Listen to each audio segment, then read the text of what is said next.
भारत सरकार ने हर घर नल, हर घर जल का सपना दिखाकर जल जीवन मिशन जेजेएम के तहत 2024 तक हर गांव और हर घर में पाइपलाइन से पानी पहुंचाने का लक्ष्य रखा था।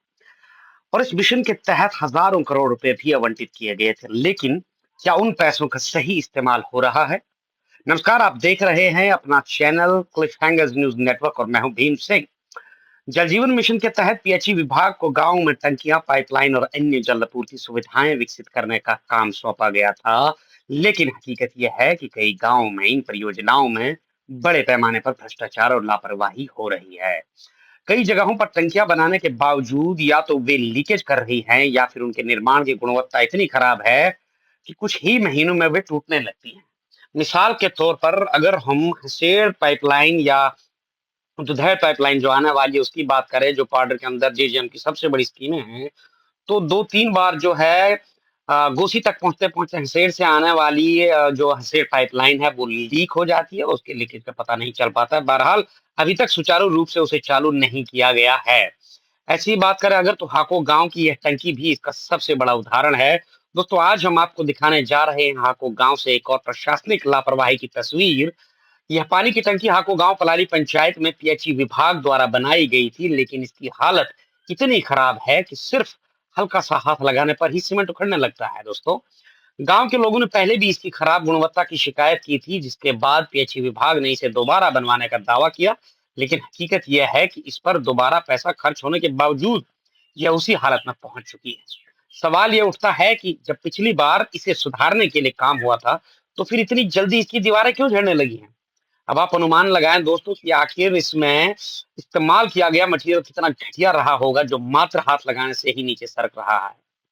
दोस्तों, ये कोई अकेला मामला नहीं है। पाडर में इसी तरह की खराब गुणवत्ता वाली टंकियां और अन्य सरकारी निर्माण कार्य कई गांवों में हो रहे हैं। फाइलों में योजनाएं पूरी दिखाई जाती हैं, लेकिन जमीनी सच्चाई कुछ और ही होती है। पीने का साफ पानी देने की बजाय अब ये टंकियां अपने आप में खुद एक खतरा बनकर रह गई हैं। सबसे बड़ा सवाल यहाँ पर यह है दोस्तों कि आखिर इसका जिम्मेदार कौन? जी हाँ, यही सबसे बड़ा सवाल है। और क्या इस लापरवाही के लिए कोई जिम्मेदार ठहराया जाएगा? क्या ठेकेदार और पीएचई विभाग के अफसरों पर कोई कार्रवाई की जाएगी या फिर यह मामला भी फाइलों में दबा दिया जाएगा? दुर्भाग्य की बात तो ये भी है कि ऐसे छोटे लेकिन अहम मुद्दों पर नेता और प्रशासन ध्यान नहीं देते हैं, क्योंकि वे तो बहुत बड़े-बड़े तथाकथित महत्वपूर्ण मुद्दों में यहाँ-वहाँ व्यस्त रहते हैं, जिनके बारे में हमें कभी शायद समझ आ पाए। लेकिन क्या आम जनता की मूलभूत समस्याएं जिनसे हर दिन हम गुजरते हैं, क्या वे महत्वपूर्ण नहीं है? तो वो इम्पोर्टेंट नहीं, क्या वो मायने नहीं रखते हैं?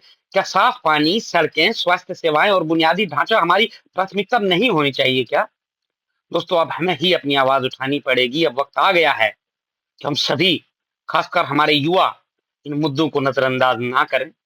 अगर प्रशासन और नेता कहीं व्यस्त हैं, तो हमें ही अपनी लड़ाई लड़नी पड़ेगी दोस्तों। और हम अपनी समस्याओं को खुद उठाएं, जागरूक बने और प्रशासन को मजबूर करें कि वे जमीन पर काम करें।